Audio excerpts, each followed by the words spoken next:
Hi everyone, welcome back to the Navigant Credit Union Broadcast Center. I'm GoLocal News Editor Kate Nagel. Thanks for tuning in for the Tuesday News and Politics Show. 3 o'clock was Ava Gaudet with a great entertainment lineup. If you didn't have a chance to catch it, be sure to check it out. I'd like to welcome my first guest into the studio, Frank Aiello. Thank you for coming in today. Thank you for having me. With Block Hires LLC here to talk about an upcoming conference at UMass Dartmouth in April, Cryptocurrency Blockchain 101.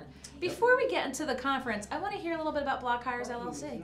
Yeah, so we're actually a nonprofit consulting firm based here in Rhode Island. So we help education around blockchain and blockchain technology, cryptocurrency, everything that everybody's been raving about. So our main goal is just facilitating education, whether it be corporate or somebody who's looking to invest into cryptocurrencies. So you hear all about it. How did you, how long have you been in this for? How did you get lured in? Yeah. So earlier in 2017, I had a friend who was a typical, get rich quick type of friend of mine who mentioned cryptocurrencies, and I kind of dismissed them pretty quickly. And then I bought into it more and more, started buying cryptocurrencies, not really even knowing what I was buying yet, just kind of treating it like a stock. And then I was hooked, and then I started understanding the underlying technology and the importance that it's going to play in our society as a whole. So you got hooked and you started up an endeavor to focus in on this. Yeah. So the main focus is Rhode Island Cryptocurrency and Blockchain Association. That's typically our southern New England region. And the reason why I created it was because I couldn't find any other real educational meetups, if you will, around the area. Everything's in Boston. Okay, yeah, but this is UMass Dartmouth, so it's a little closer. A little closer, yeah. The first one was in Pawtucket. This one is April 12th, UMass Dartmouth. We've got a great lineup of speakers. Anything you want to know about cryptocurrency and blockchain, and there's 20% off with code RICBA through the end of the we'll have that link up. Yep. So you can find us on Eventbrite. It's Cryptocurrency and Blockchain 101. If you search that on Eventbrite, you'll be able to find us. Oh, that's pretty easy. So talk with us a little bit about the Pawtucket event. Who turned out, and what was that like? Yeah, so it was our first event, so I was wicked nervous, and I was like, oh my God, nobody's going to show up, and it was going to be a disaster, but it turned out to be great. It ended up snowing that day, of course. Of course. And so we had a bunch of folks come down from MIT, Harvard, really just folks who were interested in bringing people up to education around blockchain. So we had part of the folks from the MIT blockchain group come and do a little speech, and it was awesome. We had about 160 guests. 160, and you thought no one was going to show up. Yeah, so yeah, it was all right. Yep. A good turnout in Pawtucket. The one in April is April 12th. April 12th. Again, we'll have all those links up if you're curious, you want to check it out. You had 160 people. Who's turning out? The curious, the investors, the small businesses. Who is this? Is it geared towards everyone? I think it's geared towards everyone. The UMass Dartmouth Center is a great place to have it. It's the Center for Innovation and Entrepreneurship. So we're pretty psyched that it's going to be there, being that it's all about entrepreneurship. We're thinking it's going to be a good mixture of lawyers, investors, and people who just want to learn how to get into this. So where are things right now with Bitcoin? You see them in the news, and sometimes there's there's sort ebbs of an and up and flows. down road right now. So it's like anything else. Yeah. So I think from a regulatory aspect, I can't speak too much to it, but I can tell you that at least the U.S. is still trying to figure it out and how to tax it and how to regulate it. But this is going to be more focused on what is blockchain, definitions, really getting down to bare basics of what this means for everyone and how it can change different things. It's not going to be so much about cryptocurrencies and actually how you and I can exchange money with cryptocurrency. So, yeah. And when people are reading the news and, from a national, international perspective, and they see stuff written about Bitcoin and cryptocurrencies, should people be, little curious, cautious as to where the news is coming from? I would have to think a lot of established interests might be a little bearish on Bitcoin. Yeah, you can look at it from two different aspects. The traditional banks kind of don't like this that much, yes. But at the same time, they are adopting the blockchain technology to create more efficient transactions. So you can read, there's certain articles out there like from American Express using platforms like Ripple Okay. Ripple's another blockchain technology that's being used by Amex and Santander. So that sounds a little more, consumer friendly when you hear, Yeah. Ripple. Like, are they probably giving it a little of a softer face to it? Because you hear Bitcoin and you say, oh wow, I'm not a tech person, or Yeah. so Ripple's yeah. like, okay, ease your way in. Here you go. Well, just like the internet was, late 70s, early 80s, where people really didn't know what it was and why it existed, and a lot of people dismissed it. I think I would encourage everybody just to give it a chance at this point and really understand all the aspects of it before making a judgment call. Yeah, because you do see it and you kind of wonder where the news is coming from. When you hear about Bitcoin heists, how does a heist happen? Heists can happen multiple different ways. I mean, similar to how, there's credit card fraud. Yes. It's really smart hackers that get into certain systems and steal things. Yeah. So it's interesting when you say it, because again, this is Bitcoin, but as you said, is this the future? I mean, are we going to start seeing more governments embrace it as well? We talk about the consumer and the private side, but are we going to be seeing it more and more in the public sector? Yeah, I think a big thing that comes to mind when I just think of all this is just trust, and blockchain and trust kind of go hand in hand, and being able to work in a fully trustful society, I think is pretty exciting. And we're going to be discussing all of that at the event. So we'll get into more detail there. Oh, you're luring people in. You're not going to give me the secret sauce while you're here in the studio, because you're telling people you've got to go to UMass Dartmouth on April 12th. Now, you said you had the one in Pawtucket, and this one is in April. Are you planning more educational events throughout the year? Yeah. So we do have smaller meetups, just people meeting at bars and just talking about this stuff. But we also, every quarter, will be holding a big event. Yeah. So. And if folks can't make those events, I mean, should they reach out to Block Hires LLC to try to? Well, Rhode Island Cryptocurrency and Blockchain Association is the organization, but every event will be published on YouTube too as well. Oh, it'll be on YouTube. Yeah. Okay, so we've got a little democratization of information pertaining to Bitcoin and cryptocurrency. Now, you are running these here at Pawtucket and UMass Dartmouth. How much are you traveling and going around and getting information in other places yourself? I'm really just going to a lot of meetups in Boston. It's huge in Boston. Everybody's adopting it. They're actually trying to rename a Beacon Street Blockchain Street. No. It's probably not going to happen, but it's one of those quirky things. But I am going to a lot of events up there just to get my head wrapped around it myself, because I am not the expert. I just like to facilitate the education and network with folks who are also interested in it down here. So as being a quickly adopted up in Boston, do you think it'll catch on here? As you said, 160 people in Pawtucket. Where was the event when you held it? It's called Red Dog Library. It's a shared office space. I don't know exact location. But, somewhere in Pawtucket. Somewhere in Pawtucket. Yeah, I just had an address and I went there. And 160 people. I can't believe it's that popular up in Boston and all these meetups. So is it just folks who just are talking about the latest current events and what's going on with cryptocurrency? Yeah, it was a mixture of developers, engineers who were interested in this, people who are interested in the Internet of Things and DevOps. As well as lawyers on how to figure out the whole smart contracts ecospace. So again, we really attract a diverse group of, you and I, just regular Joe investors, and then, people who are trying to adopt this for their businesses. So this is the future, this is where we're heading. It's already going that way. I mean, large corporations like IBM and Walmart and, organizations around the world are already using blockchain to facilitate business practices. So if you're curious for more about this, again, you get a 20% off deal if you sign up before the end of the month. We'll have all those links.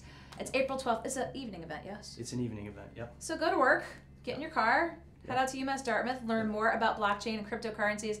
Frank, anything else you want folks to know while we have you here in studio? No, I would say join us on Meetup. If you search Rhode Island Cryptocurrency and Blockchain Association on Meetup, join the group just to stay up to date on the latest announcements.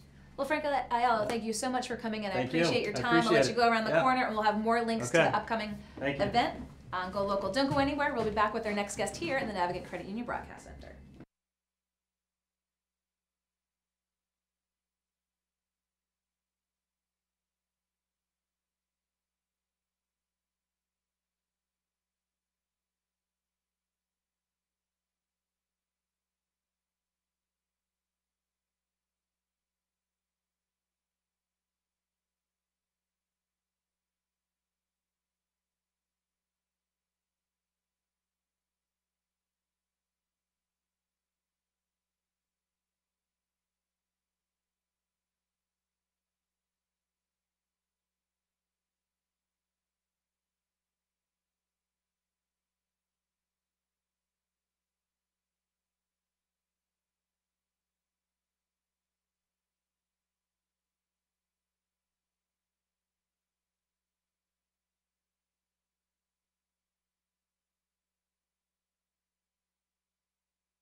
Hi everyone, welcome back to the Navigant Credit Union Broadcast Center. I'm GoLocal News Editor Kate Nagel. I'd like to welcome in my next guest here, Kate Israel, Professor Emeritus, Rhode Island College.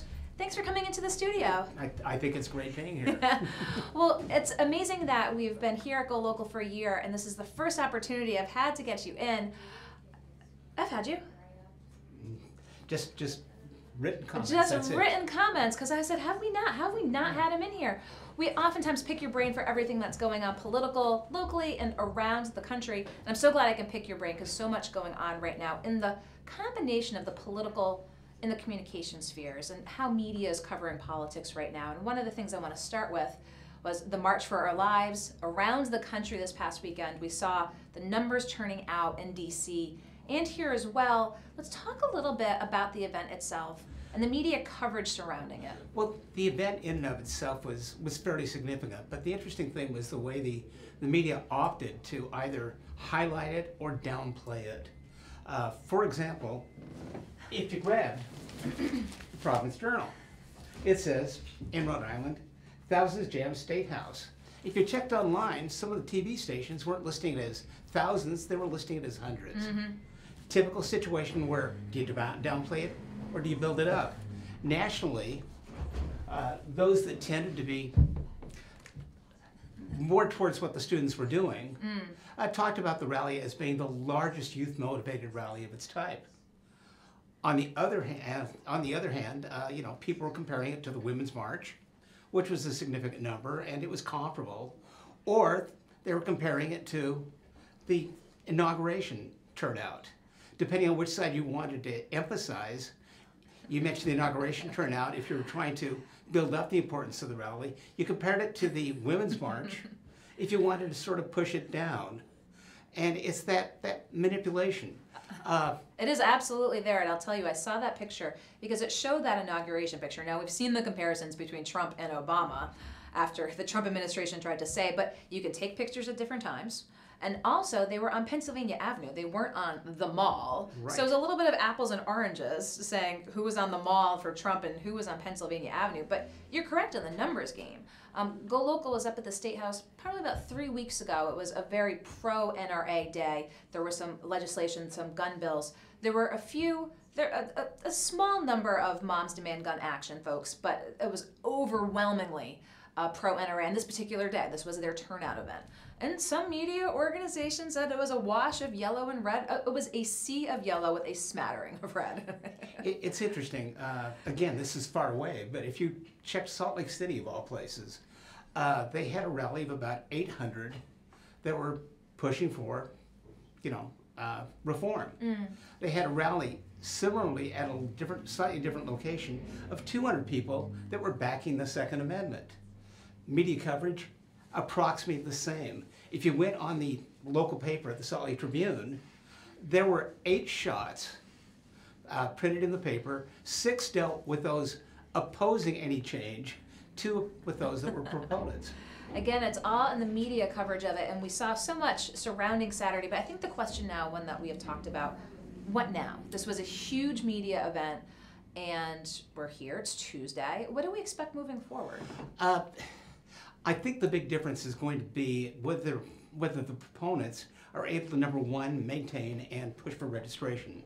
The big thing that they're talking about today is the fact that the proponents of the march are actually encouraging parents to sign a pledge that they will not vote for someone that is not pro gun restriction.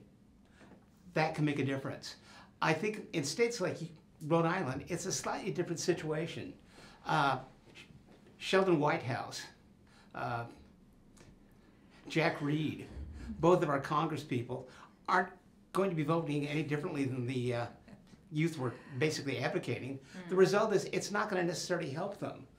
The difference might be on the slightly lower level where you've got the Montiellos who seem to be, quote, in the pocket of the NRA, and there that turnout might make a difference.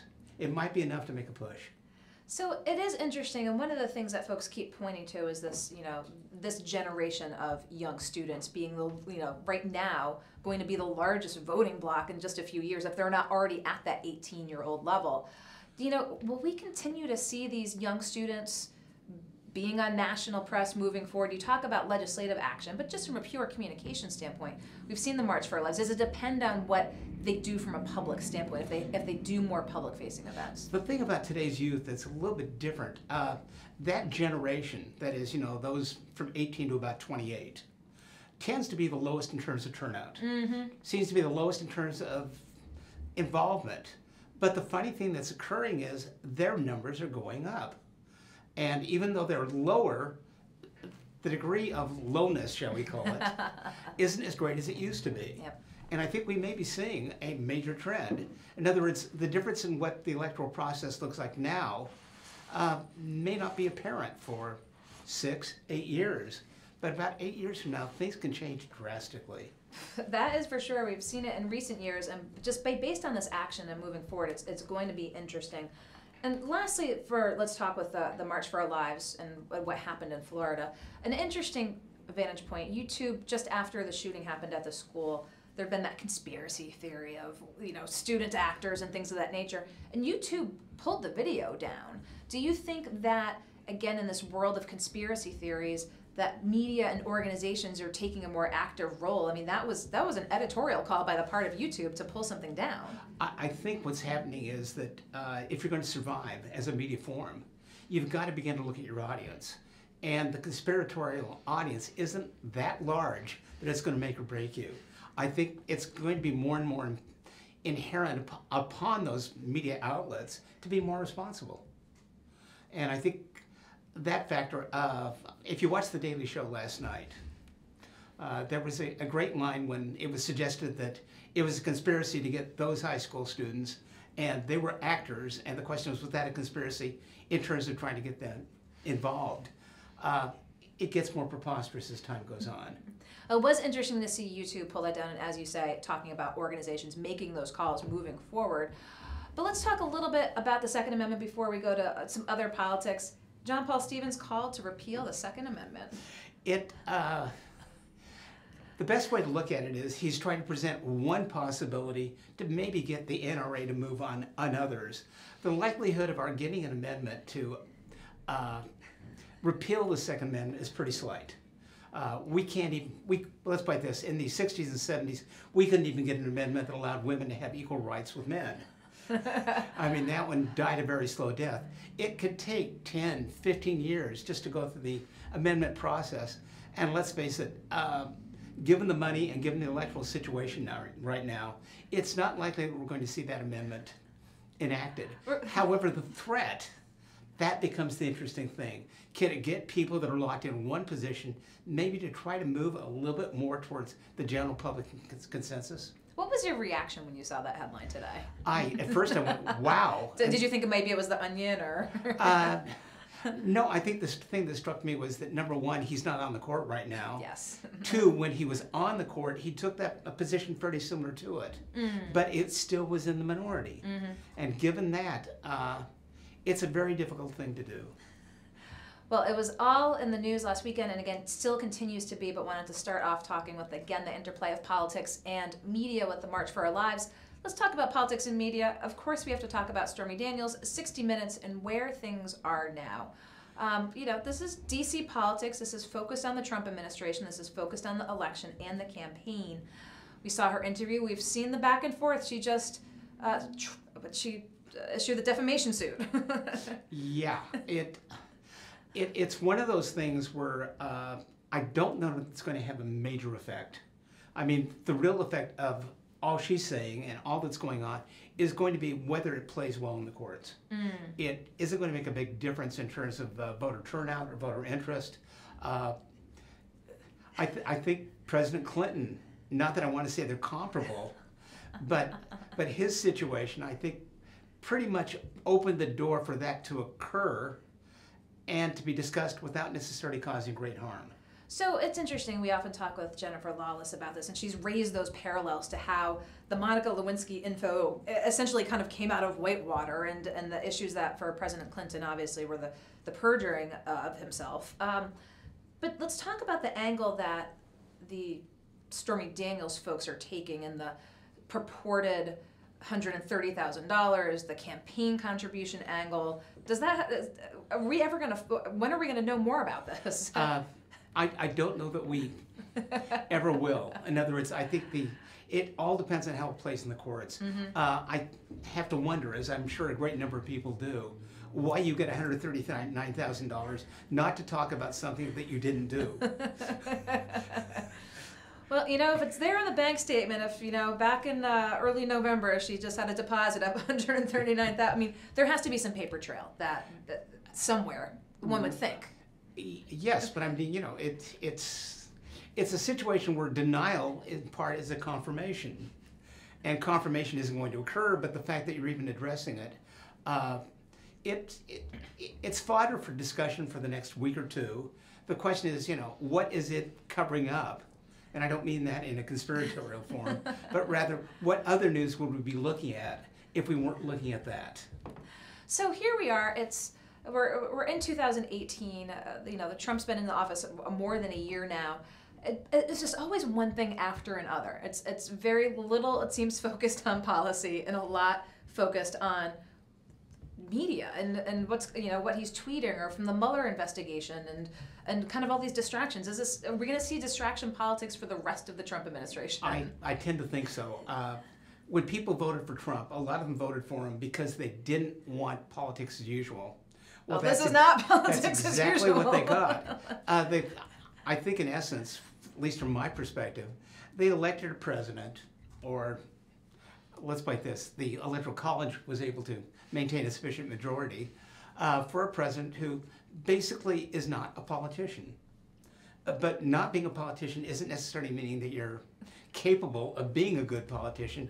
It means that you maybe have other strengths. His tends to be utilization of media. And it tends to be occurring in a time when the media is less able to focus and do what used to be their job. The days of portrayed in the movie The Post are long gone.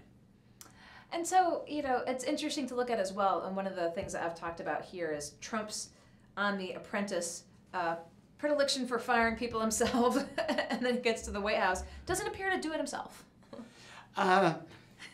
It's probably not as well scripted. I mean, one thing you have to remember is reality shows frequently aren't reality. No, they certainly are not, but we keep an eye on what's going on down in D.C., and I appreciate getting your vantage point. Let's come even closer to home while we have you here. Let's just look at a broad picture of the 2018 governor's race here.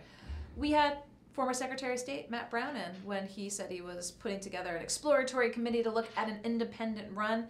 Now we've got Joe Trillo as an independent, potentially Matt Brown, looking at the Republican side. Are things going to look a little different in September? I don't know that they will. It seems to me that what we have is a lot of names floating about, most of which don't necessarily mean anything to most of us. There are perhaps 3 or 4 names that are being floated, including the governors, that have some degree of recognition. And it seems to me it becomes a matter then of how those candidates posture themselves. Governor Raimondo is going to have to be the governor of the state, but not necessarily be aligned with the Democratic Party in the state in the way that she used to be. She is not necessarily going to be making popularity points with the Speaker or the President of the Senate. That's a given. Fung and Morgan are going to be, who knows what's going to happen with the two of them. Fung is the loser from the last election, but the question is, was that his high point, or does he have more, more ground to gain in this next one? We've seen some numbers up there, and again, people talk about that number remaining steady. Let's talk a little bit about Matt Brown when he kicked off that potential exploratory campaign. Very left, very much a Bernie-crat.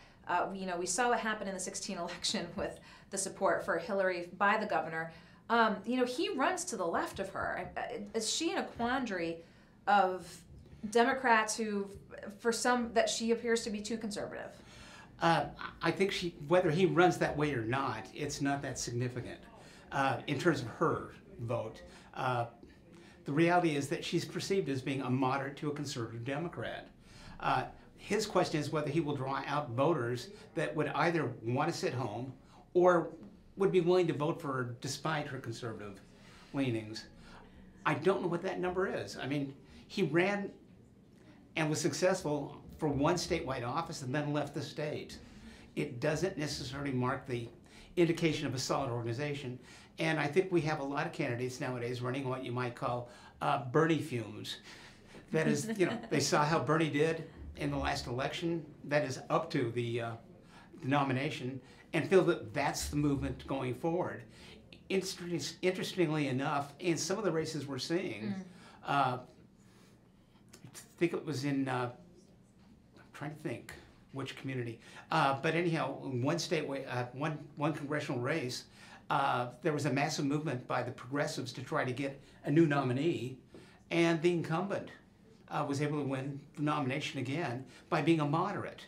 And if you look at what happened in Pennsylvania, it's, yes, he's a Democrat. Yes, he's perceived as being anti-Trump, but he's also a moderate. And what we're beginning to see, I think nationally at least, is a broadening of what the Democratic Party is about. More concerned about trying to keep things in check than necessarily rubber stamping one viewpoint or one position. One of the points that was made up when Matt Brown was made the announcement about potentially getting in the race, you know, when Joe Trillo announced he was going to run as an independent, you sort of heard gnashing of the teeth on the Republican side, saying you're going to perhaps provide that wedge to provide an entry to if Raimondo is to emerge from the Democratic primary. One point was raised, it was if the Democrats realized that Matt Brown siphoning off or getting sort of the Bernie fumes, if you will, could actually present a legitimate challenge to a Democrat ultimately winning. Would the Democrats realize the quandary in which they're in when they go to the voting block and say, well, maybe a vote for Matt Brown might be a vote for the Republican? It's a possibility, but the whole issue really comes down to the way things are going to play, not now, but once the election season starts. Quite honestly, I wonder how many people would identify Joe Trillo. I wonder how many people, if you said, who is Matt Brown, would know, you know, would confuse him with, we'll say, the university. I'm just not sure that it's that the effective. Name recognition factor. Yes. Well, I'll tell you, I mean, we did the polling with John Del Vope in Harvard last fall. There's a whole new set of players, and there's a whole new set of circumstances. We saw some recent polling as well that was pretty much moot when Matt Brown was, again, looking at the race. So we're going to keep an eye on the gubernatorial race, keep an eye on D.C. politics, keep an eye on gun politics. And I appreciate your coming in today to provide your vantage point. Kay Israel, Professor Emeritus, Rhode Island College, thank you for your time. Nice being here. Okay, I'll let you go around the corner, and I'll welcome my next guest. Kay Israel, we've always been able to tap his political and communications expertise here. First time in the studio, giving us his thoughts on some recent events, the March for Our Lives, Stormy Daniels, but getting a little closer to home where things might stand with the governor's race. Don't go anywhere. We'll be back with our next guest here in the Navigant Credit Union Broadcast Center.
Hi everyone, welcome back to the Navigant Credit Union Broadcast Center. I'm GoLocal News Editor Kate Nagel.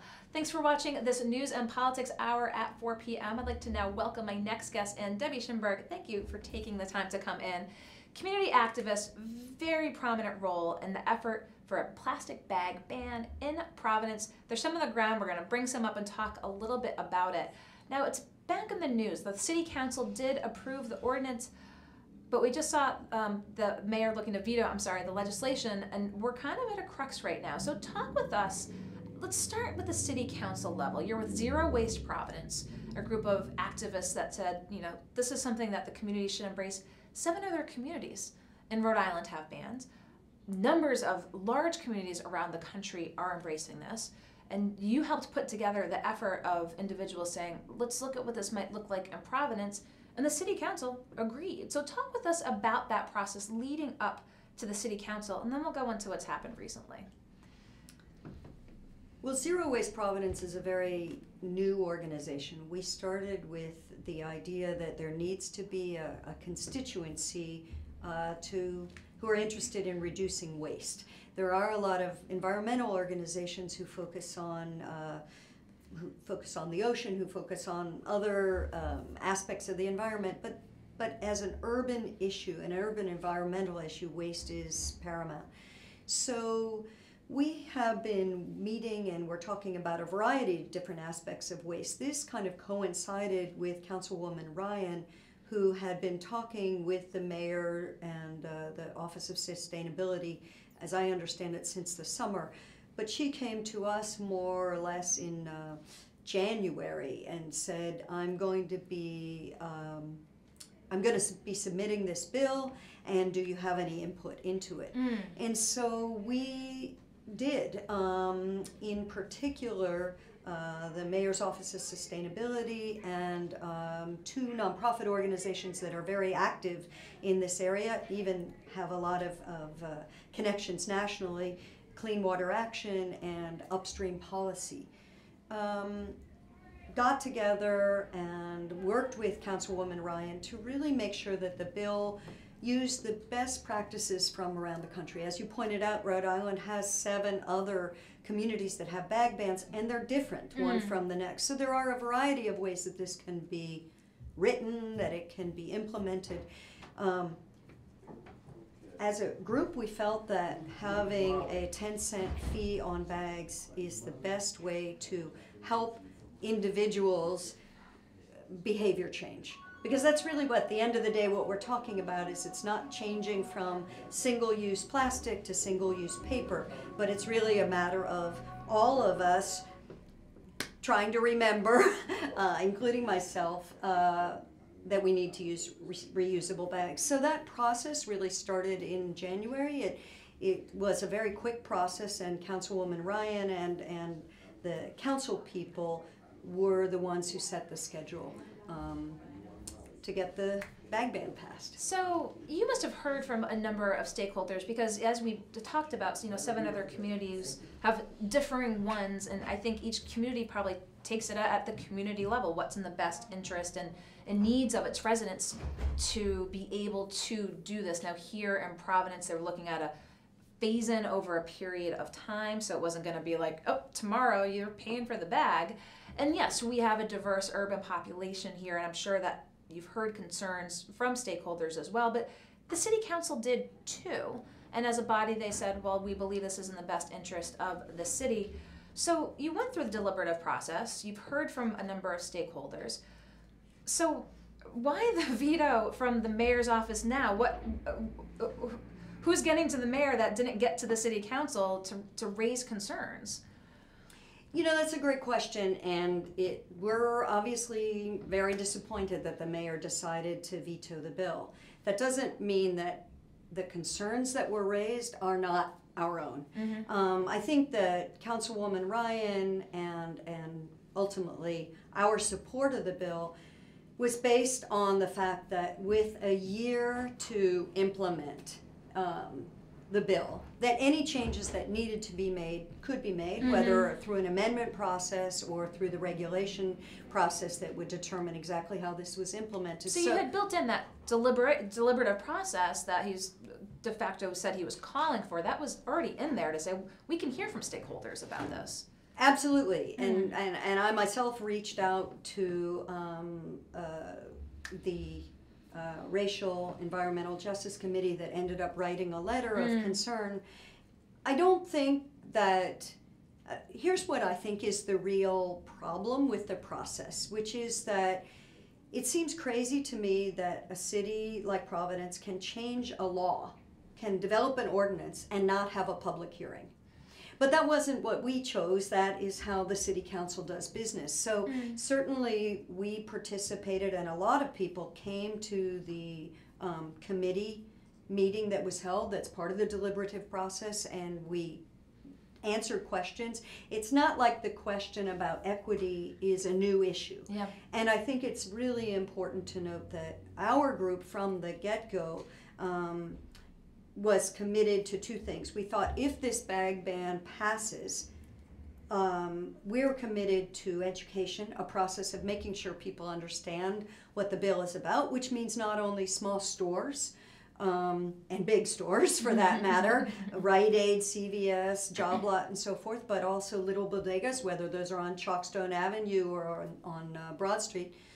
So education. And then the second thing is we're committed to raising $100,000 to have sponsors' names on reusable bags. So I just got these were a couple bags that I found in my car.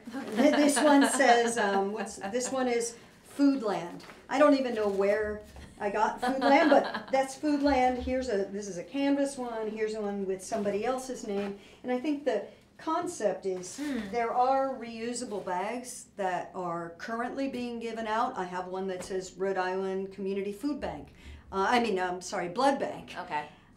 So to get stakeholders to help offset that so that folks say, well, I can't incur the multiple 10-cent, well, here's a bag that big community organizations who believe this is in the best interest of the city want to support. I'm assuming this is done in other areas as well. Exactly. The Cambridge, Massachusetts, for example, their bill was almost identical to ours because our bill was based on what happened in Boston and Cambridge and what has been the most successful around the country. The Cambridge bill took a year to implement. They distributed 10,000. We're committed to distributing 100,000. Wow. But they distributed 10,000 bags to seniors, to residents of housing authority property, to food banks where people, the working poor but get groceries and so forth. So the having access to reusable bags is key. No question about it. But I think that the concept is that whether people are shopping in a grocery store and they've arrived by bus, or they've arrived by walking, by foot, or they've arrived by car, we all can bring a reusable bag if we've got one in the first place. But we have to remember. So again, you modeled it on this legislation, which you said was best practices, what you believed as the ideal legislation based on Cambridge. So were you surprised to hear the veto? Yeah. I think that we were surprised because throughout the process, as we had understood it, look, the first time that it was, it went to the committee hearing, there were 4 council people. We answered and had a robust discussion about the fee, about the implementation, about the effect on stores, the impact on everybody involved. It passed 4-0. The next reading was the next public event was at the city council meeting on March 1st. 100% of those in attendance voted for it.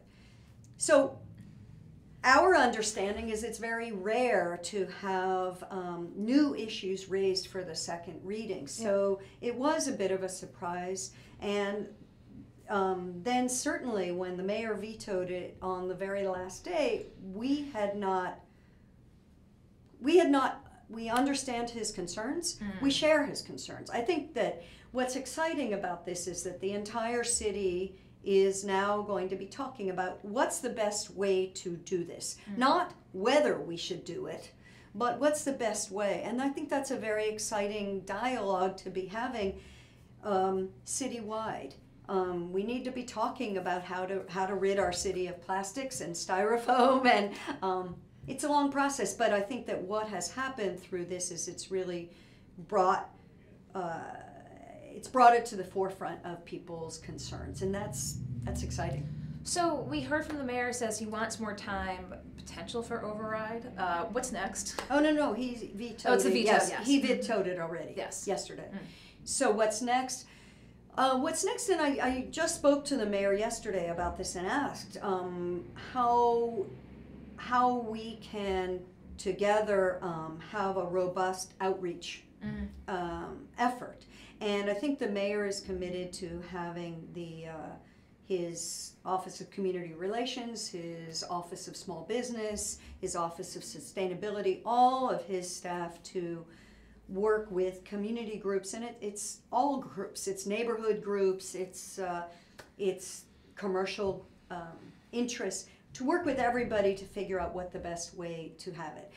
I personally think that would have been an easier process if we had a bill in front of us and we said, hey, what are your concerns about implementing this? Yep. As opposed to, well, we're thinking about having a ban on plastic bags. You know, it's a bit like drafting legislation in a committee. And it's much easier if we have something concrete. But now that he's vetoed it, I think that everybody's excited to work together and try to figure out when and how a new bill can be introduced. So let's talk a little bit about how that looked, because you said you talked about how you're trying to address the cost structure for folks who might, again, need some help. Again, getting the sponsors, getting 100,000 bags out there. What more possibly, that if you've had conversations with the mayor or the stakeholders, could be done to address their concerns then? I think the real concern was not, and I don't want to speak for others, but I think from talking to the mayor and from the statements that have been made, that it wasn't so much changes or what more can be done to the bill. Although certainly there are a variety of ways that this could happen. For example, in Barrington, there is no fee. Does it work better with a fee, and is in the sense of behavior change? Yes, because there's an incentive.